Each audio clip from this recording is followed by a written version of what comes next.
Assalamualaikum warahmatullahi wabarakatuh. Bismillahirrahmanirrahim. Alhamdulillahirabbil alamin. Wassalatu wassalamu ala asyrafil anbiya'i wal mursalin wa ala alihi wa sahbihi wa sallam ajma'in. Qala al-mu'allifu rahimahullahu ta'ala wa nafa'ana bi'ulumihi fid dharain amin. Babul mubtada'i wal khabar. Al-mubtada'u huwa al-ismul marfu'u al-'ari 'anil 'awamil lafdhiyyati wal khabaru huwal ismul marfu'u al-musnadu ilaihi. Bab yang baru akan tetapi masih masuk dalam pembahasan isim-isim yang marfu'. Bab menjelaskan tentang mubtada dan khabar. Al-mubtada'u, kalau dilihat dari segi bahasa, mubtada itu sesuatu yang berada di awal. Sedangkan khabar adalah berita atau informasi. Itu makna secara lugat. Akan tetapi yang kita bahas di sini definisi pengertian menurut ilmu nahwu. Al-mubtada'u huwal ismul marfu'u al-'ari 'anil 'awamil lafdhiyyati. Yang namanya mubtada menurut pandangan ilmu nahwu atau definisi ilmu nahwu adalah al-ismu.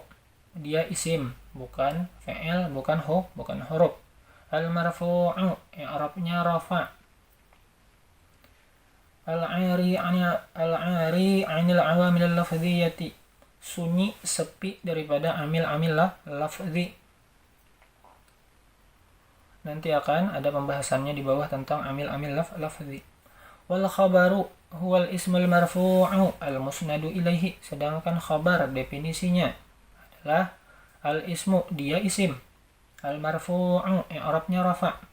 Al-musnadu ilaihi, disandarkan, dikaitkan kepada mubtada, yaitu menjadi pelengkap kepada mubtada.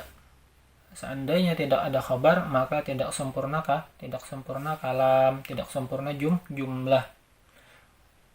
Kalam atau jumlah seperti yang kita pahami sebelumnya maksudnya adalah kalimat apabila diterjemahkan ke dalam bahasa Indonesia. Kalimat itu sendiri dalam bahasa Indonesia adalah susunan dari beberapa kata yang mempunyai makna.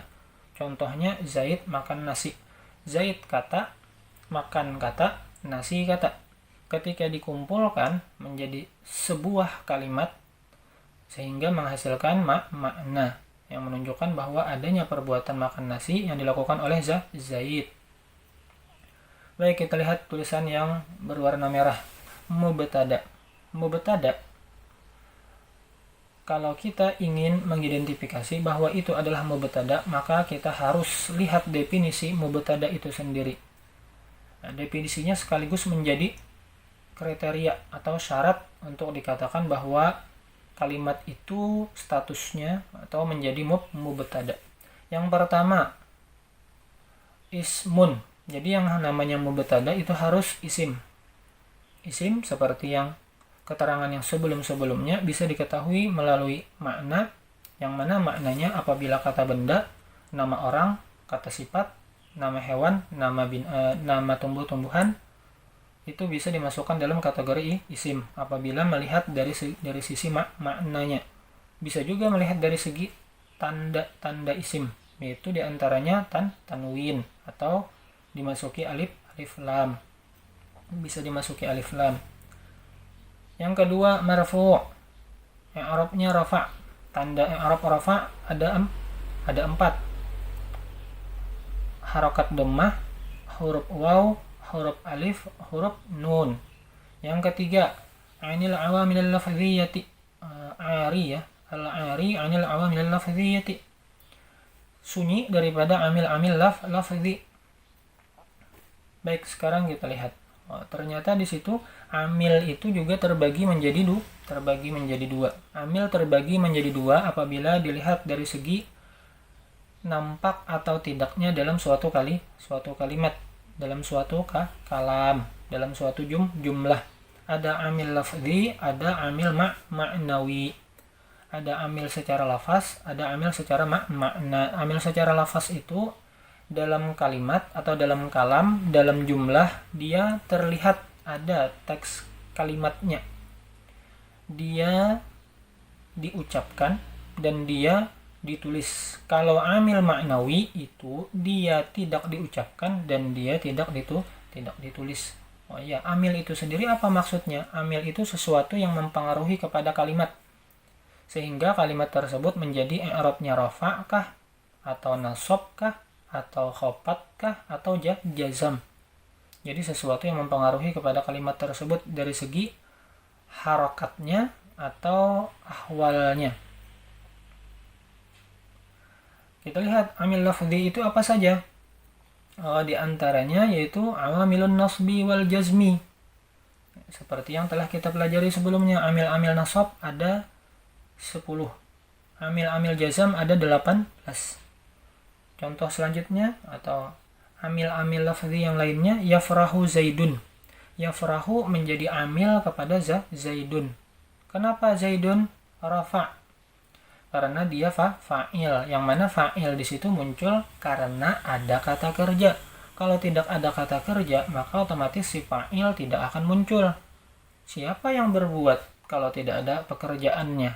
Atau kalau tidak ada pekerjaannya, buat apa kita memunculkan pelaku? Jadi ketika ada kata kerja, maka dicari, maka perlu dimunculkan fa'il, pelakunya. Jadi yafrahu di situ menjadi amil, sedangkan zaidun menjadi ma'mul. Akal tu, kita lihat di bawahnya. Akal tu ta'ama. Aku makan makanan. Aku telah memakan makanan.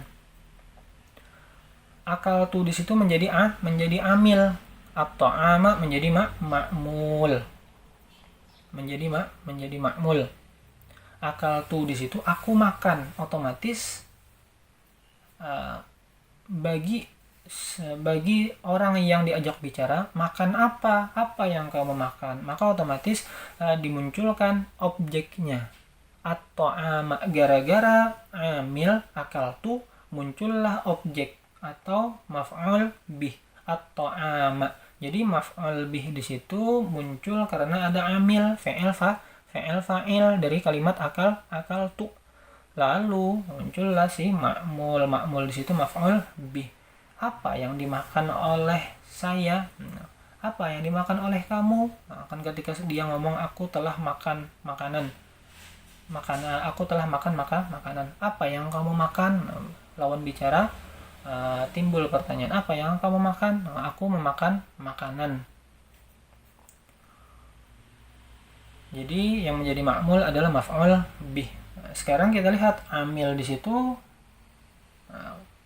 kepada amil ma'nawi.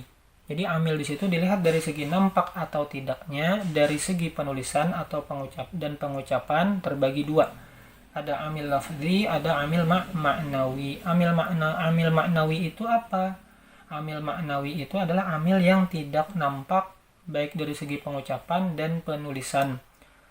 Dia ada dua, al-ibtida'u wa tajarrud. Al-ibtida' wa tajarrud.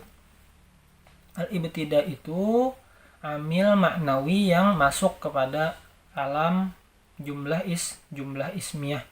Jumlah ismiyah itu apa? Jumlah yang di dalamnya, kalam yang di dalamnya tidak ada kata kerja.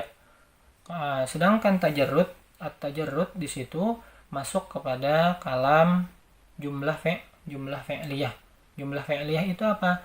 Kalam yang di dalamnya terdapat kata kerja. Kita lihat contohnya. Sekarang amil maknawi al-ibtida di situ contohnya zaidun qaimun. Nah, ini sekaligus kita mencocokkan dengan kriteria mubtada ya. Kriteria mubtada. Zaidun di situ mubtada. Qaimun itu khabar. Nah, sekarang kita lihat definisi mubtada. Betul nggak zaidun itu mubtada? Kita lihat syarat kriterianya. Kalau mau mengatakan mubtada, pertama lihat definisinya. Dia isim. Zaid isim atau bukan? Oh, ternyata isim. Kenapa? Karena melihat maknanya dia adalah nama yang digunakan untuk seorang laki-laki. Melihat dari tandanya, dia tanda isimnya adalah tanwin. Yang mana tanwin tersebut masuk dalam tanda-tanda isim. Berarti kriteria pertama sudah terpenuhi. Yang kedua, marfu'un. Kita lihat harokat akhir pada huruf dal. Ternyata dommah itu termasuk dalam tanda-tanda i'rab rafa.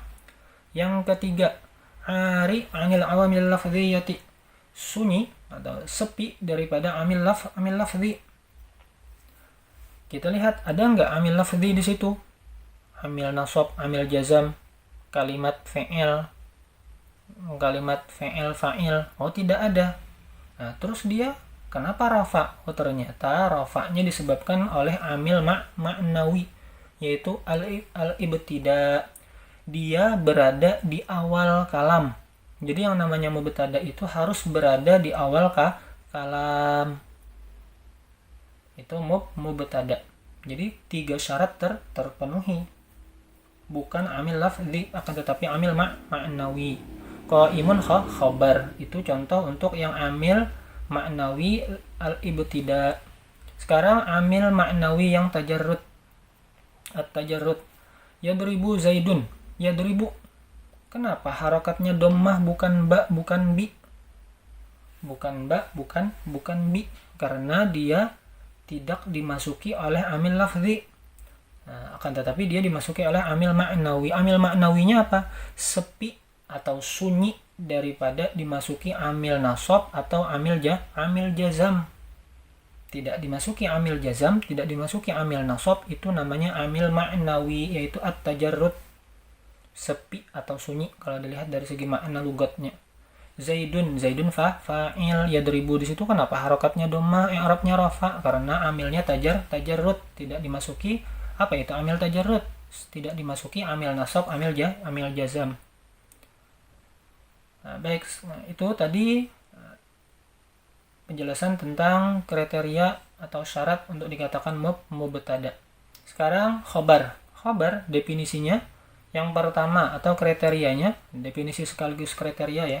Yang pertama isim, yang kedua marfu', yang ketiga musnadun ilaihi. Kita lihat Zaidun qaimun khabar, Zaidun mubtada. Qaimun, nah, yang pertama kalau mau dikatakan itu khabar, dia harus isim. Kalau melihat definisi ya, isim. Qaimun isim atau bukan?